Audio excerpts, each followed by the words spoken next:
जय माता दी दोस्तों आज की वीडियो में हम जानेंगे कि नवरात्रि के पहले दिन जौ क्यों बोए जाते हैं, इसका धार्मिक महत्व क्या है।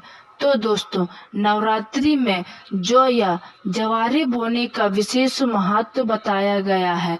आज हम इसी के बारे में जानेंगे कि आखिर जौ बोने की परंपरा कैसे शुरू हुई। तो दोस्तों, हर साल अश्विन माह के शुक्ल पक्ष की प्रतिपद तिथि से शारदीय नवरात्रि शुरू होती है। इस दिन से पूरे 9 दिनों तक माँ दुर्गा के अलग अलग 9 शक्ति स्वरूपों की पूजा की जाती है। दरअसल वर्ष में 4 बार पौष, चैत्र, आषाढ़ और अश्विन महीने में नवरात्रि आते हैं। चैत और अश्विन में आने वाली नवरात्रि प्रमुख होते हैं, जबकि अन्य 2 महीने पौष और आषाढ़ में आने वाली नवरात्रि गुप्त नवरात्रि के रूप में मनाए जाते हैं। अश्विन महीने से शरद ऋतु की शुरुआत होने लगती है, इसीलिए अश्विन महीने के इन नवरात्र को शारदीय नवरात्र के नाम से भी जाना जाता है। शारदीय नवरात्र 3 अक्टूबर से प्रारंभ हो रहे हैं, जो कि 12 अक्टूबर तक चलेंगे। नवरात्रि के पहले दिन घट स्थापना या कलश स्थापना की जाती है।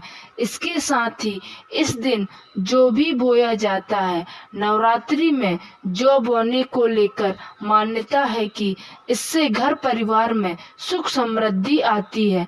इतना ही नहीं, घर का भंडार हमेशा धन्य धान्य से भरा रहता है। तो आइए दोस्तों, जानते हैं कि आखिर नवरात्रि के पहले जौ क्यों बोया जाता है, इसकी परंपरा की शुरुआत कैसे हुई। दोस्तों, नवरात्रि में जौ बोने से जुड़ी एक पौराणिक कथा है। कथा के अनुसार जब धरती पर दैत्य असुरों का अत्याचार बढ़ गया था, तब माँ दुर्गा ने उनका संहार कर मानव जाति के जीवन की रक्षा की।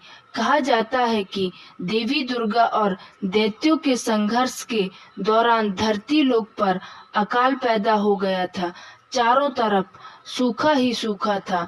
देवी माँ के द्वारा दैत्यों के संहार के बाद जब धरती फिर से हरी भरी हुई, तब सबसे पहले जौ उगे।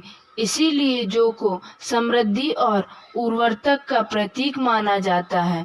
दूसरी मान्यता के अनुसार जब ब्रह्मा जी ने इस सृष्टि की रचना की, तब जो फसल सबसे पहले विकसित हुई थी वो जौ थी। कहते हैं कि नवरात्रि के पहले दिन घट स्थापना के समय जौ की सबसे पहले पूजा की जाती है और उसे कलश में भी स्थापित किया जाता है। नवरात्रि के समय जौ बोने की परंपरा धरती पर संपन्नता का संदेश देती है। दोस्तों, नवरात्रि में बोया गया जौ या जवारे का महत्व। नवरात्रि में बोया गया जौ अगर अच्छे से नहीं बढ़ता है या इसका रंग काला या पीला होना शुभ संकेत नहीं होता है। जौ का टेढ़ा मेढ़ा बढ़ना अशुभ माना जाता है। वही अगर नवरात्रि में बोए गए जौ का रंग हरा या आधा सफेद है तो यह शुभ संकेत माना जाता है। इसका अर्थ है कि आपकी सभी परेशानियां जल्द दूर होने वाली है। नवरात्रि में बोए गए जौ आकर अच्छे रूप से अंकुरित और विकसित होते हैं, तो इसका मतलब है कि आपके घर में समृद्धि और खुशहाली बनी रहेगी। जौ का अच्छे से बढ़ने का मतलब है कि आपके घर की आर्थिक स्थिति पहले से ज्यादा मजबूत होगी। साथ ही आपके घर परिवार का स्वास्थ्य भी अच्छा रहेगा। तो दोस्तों, इस वीडियो में बस इतना ही। फिर मिलते हैं नेक्स्ट वीडियो में।